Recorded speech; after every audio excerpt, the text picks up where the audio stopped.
Hey everybody, welcome back to Melody Ever After for those of you who are returning. Today we're going to be talking about the cheesiest movie of the entire year, both literally and figuratively. It only premiered in select theaters in the United States for one singular night for one singular showing because the production team knew how terrible it was. We are going to Switzerland, to a dystopian timeline where cheese is the top priority. Today I'm going to be giving you my honest thoughts and review on the film Mad Heidi.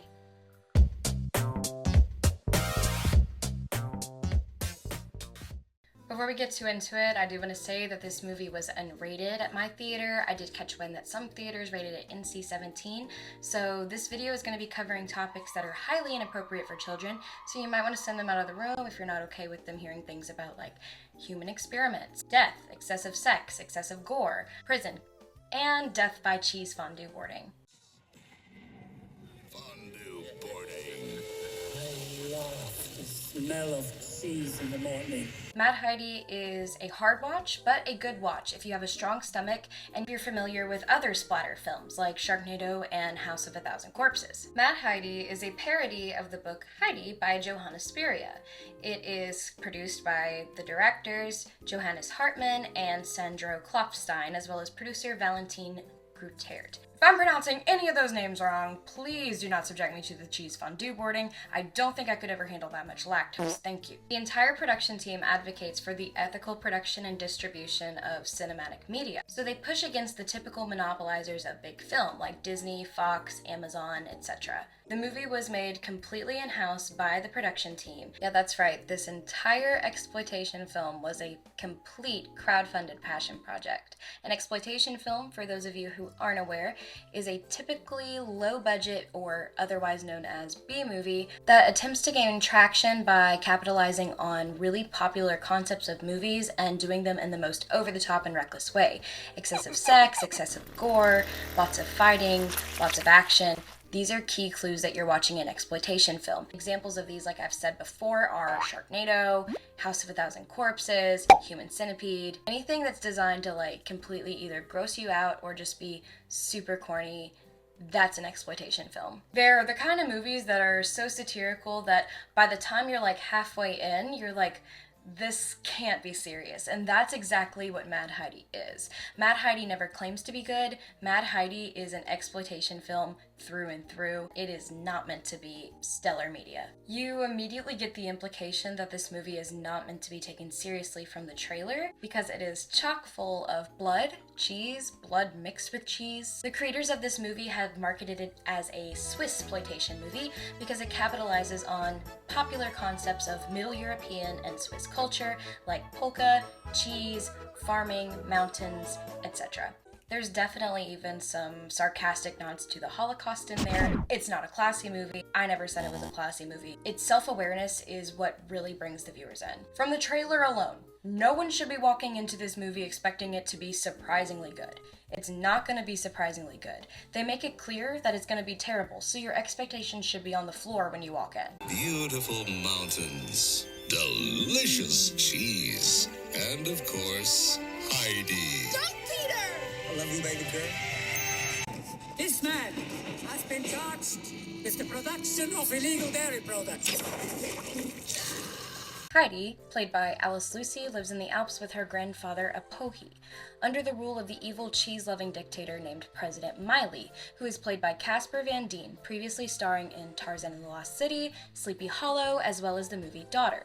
President Miley has a monopoly on the cheese products in the Swiss dystopia, Switzerland dystopia, Swistopia, and is a purist of lactose, deeming non-bovine cheeses such as goat cheese illegal and ordering for the concentration of anyone who is lactose intolerant. It's that ridiculous, like from the very beginning. First thing, in the beginning of the movie, Heidi lives peacefully with her grandfather in the mountainside because the only people who are affected by President Miley's ruling are pretty much the people who live in the cities, but that completely changes for her because her boyfriend, Goat Peter, yeah, I'm gonna have you guys put two and two together on that one, is executed by President Miley's Special Op Force, Commandant Norfor, because Goat Peter has been selling illegal non-bovine cheeses, a very high grade on the black market, as if he's some kind of like drug dealer. Goat Peter doesn't really go into detail about what makes his cheeses such a high grade and so sought after, but I'm gonna go out on a limb and I'm gonna say that Goat Peter probably wasn't his legally given birth name. Happy goats make happy cheese. Moving on, Heidi is a witness to Goat Peter's execution, and when she screams out and protests his execution, she is captured by the Special Ops Forces and turned over to Fraulein Rottweiler and admitted into the cheese prison. Fraulein Rottweiler rules this prison yard with an iron fist. She is your typical prison warden character, and Heidi is now challenged with the task of resisting Fraulein Rottweiler as well as her very buff fellow inmates in order to become the strongest and most well-trained woman at the prison. She hopes that she will be able to take on a gladiator-type figure at the local festival in order to take down President Miley and stop him before he can commit his evil plans of creating super soldiers, killing more lactose-intolerant people, just basically doing these outlandish cheese-related war crimes. Eventually, after being put in solitary confinement and tricking the prison staff, Heidi manages to escape the cheese prison, and she seeks asylum at an abandoned church in the forest. At least I think it's a church. It does look a little bit scarier than a church. I don't really know where she's at. She enters the doors of the church, dehydrated and having nothing but eaten cheese in the past several days. She starts drinking down the first thing she sees, which happens to be a humongous jar of absinthe. She guzzles this down, and in her drunken stupor, she hallucinates, or maybe it was real. Jury's out on that one. She hallucinates this fairy godmother type being, which provides her with a battle master that's going to train her to become this super strong soldier who's going to take down President Miley in the name of the motherland. Now, Heidi is matched up with this mystical battle master, which for some reason is a ninja nun with a katana.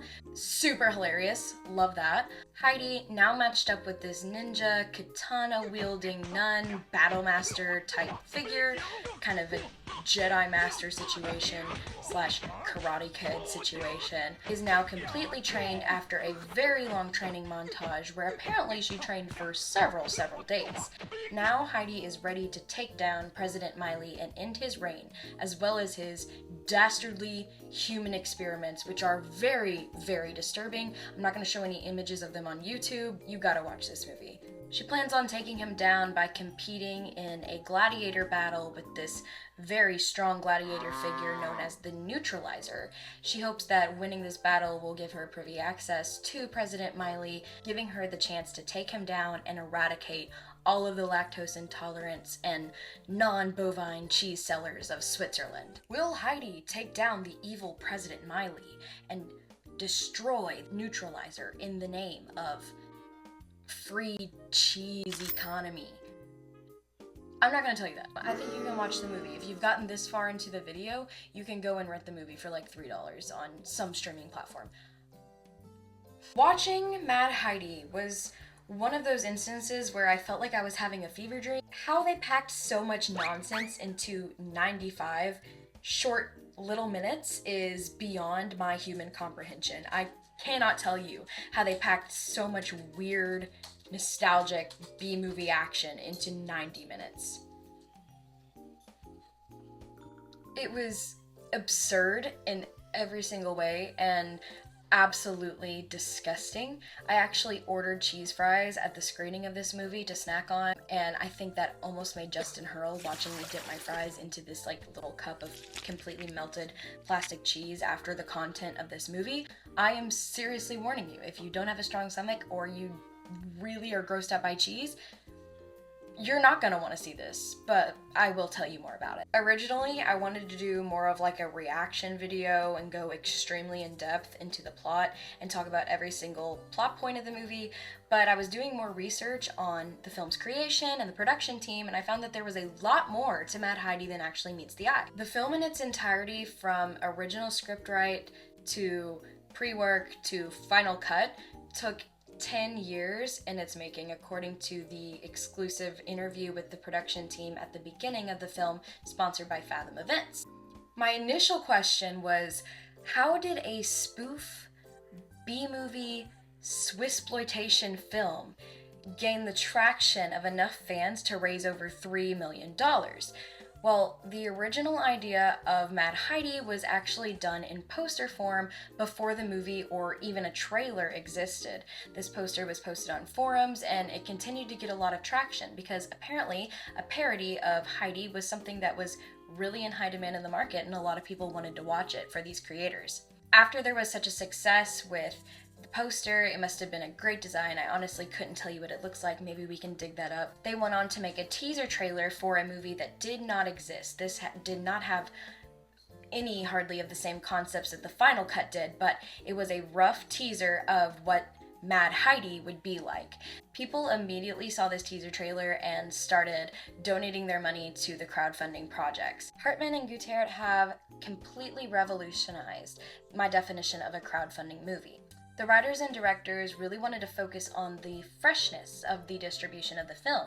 They wanted as much profit as possible to go to the people who worked on the movie, including the crew, producers, and the actors who starred in it. The creators, as well as star Casper Van Dien, knew that they couldn't stop people from pirating Mad Heidi, so they actually made this movie available to stream for free during its theatrical release on the official website. The film first theatrically premiered in Belgium in September of 2022, and then again in Germany in November of 2022. Then for one night only, it released in select theaters across the United States on June 21st, 2023, which was when I watched it. Currently, Mad Heidi is available to stream on multiple streaming platforms for as little as $2.99, and sometimes the creators off and on will make this movie available for free to watch and stream on the official Mad Heidi website.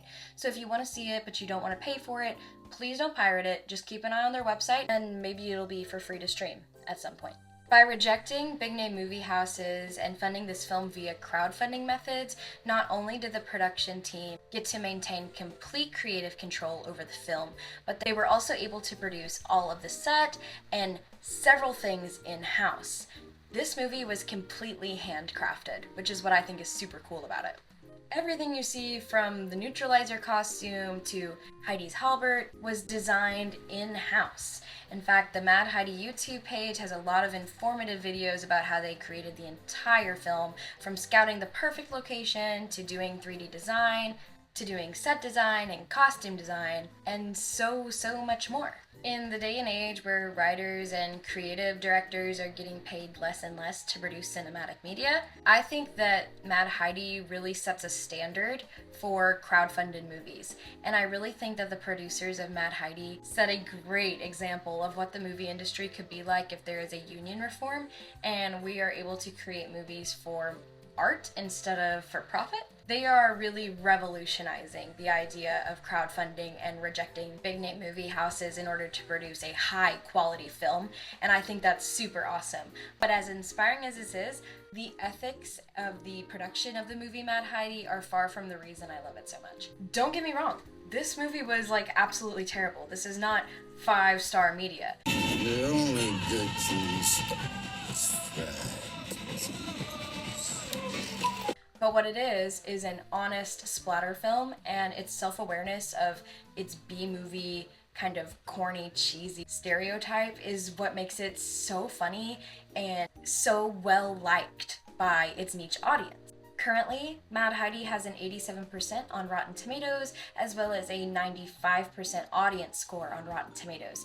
From what I can tell, every single person who watched this knew exactly what they were signing up for. They knew this wasn't going to be high-class media. Mad Heidi's admittal to being the cheesiest movie ever made is exactly what I think contributes to its high fan rating. When I walked into the film, I knew that either worst-case scenario, I was going to end up watching this disgusting, revolting movie that left me wondering if it was even legal to film, and best-case scenario, I was going to be singing its lactose-riddled praises on the internet.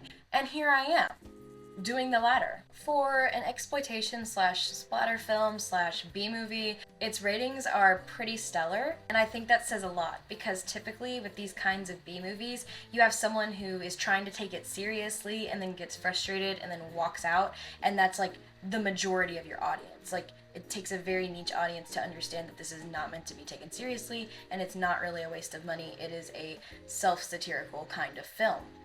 The cinematography was absolutely beautiful. It was filmed very similar to one of the B movies or exploitation films of the 70s and 80s. A very captivating color scheme. There was a lot of juxtaposition, a lot of contrast, and visual contrast is something that really draws me in. Really add this flair to the stylistic choices of the movie. Another really high note is that the star actress who played Heidi, Alice Lucy, was able to go from this carefree Swiss mountain girl to this badass warrior princess type character, and it was funny, it was relatable, and it didn't feel shoehorned. It didn't feel like she flipped a switch and suddenly she was this total badass. Like, it felt like the character was developed well, which is something that is very interesting because I don't think I've ever watched a B movie where the acting is any good. The final thing that I really want to emphasize on that really made Mad Heidi a 5 out of 5 for me was the nostalgia factor of it. This movie had the kind of grit that I can really appreciate as someone who grew up with spaghetti westerns playing in the background.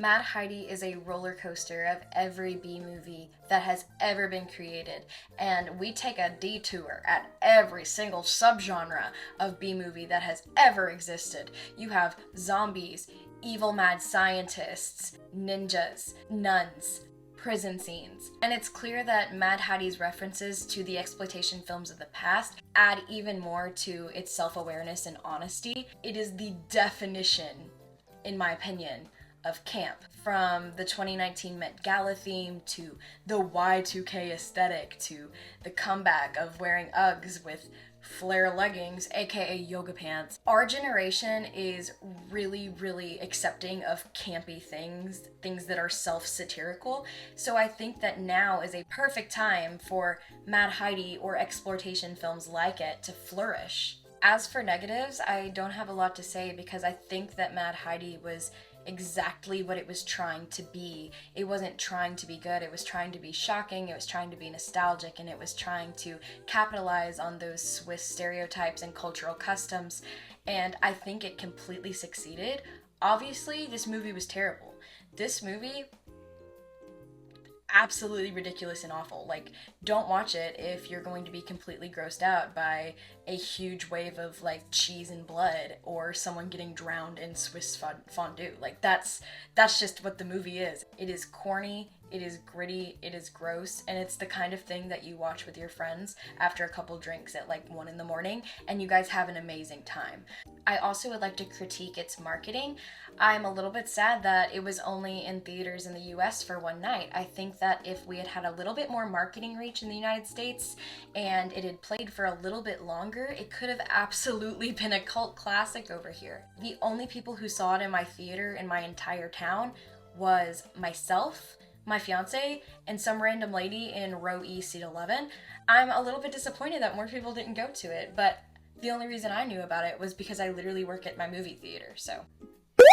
While I do wish it would have been marketed a little bit better in the United States, there was a sort of novelty to walking into a weird exploitation film and watching it and being one of 3 people to watch it in your entire town. It kind of feeds into your God complex a little bit. You kind of feel like you got to see something really cool in theaters and other people didn't. So even if for the sake of the actors and the production team, I wish that it would have performed a little bit better in the United States, I can't complain about it too much because watching it in an empty theater was absolutely a hilarious and extremely entertaining experience. Did you or someone you know watch Mad Heidi? What was it like in your town? If you know about this movie, I would love to hear about how it performed in other theaters other than just my own. If you know of anyone who watched it, go ahead and drop some comments about that in the comment section below, or head over to my Discord and talk to me about it, because I'm genuinely curious if it was just my town that it was completely empty, or if like a bunch of college kids somewhere like heard about it and thought it was going to be the most hilarious thing ever and went and saw it. As always, you've been watching Melody Ever After. If you enjoyed this video and you're interested in more deep dives on media, TV shows, games, etc., go ahead and hit that subscribe button as well as that notification bell so that you get notified every single time I post. I've got lots of new content prepared for you guys, and if you want to talk to me personally, you can head over to my TikTok or Discord. I'd love to chat with you guys. Until next time, you've been watching Melody Ever After. See ya!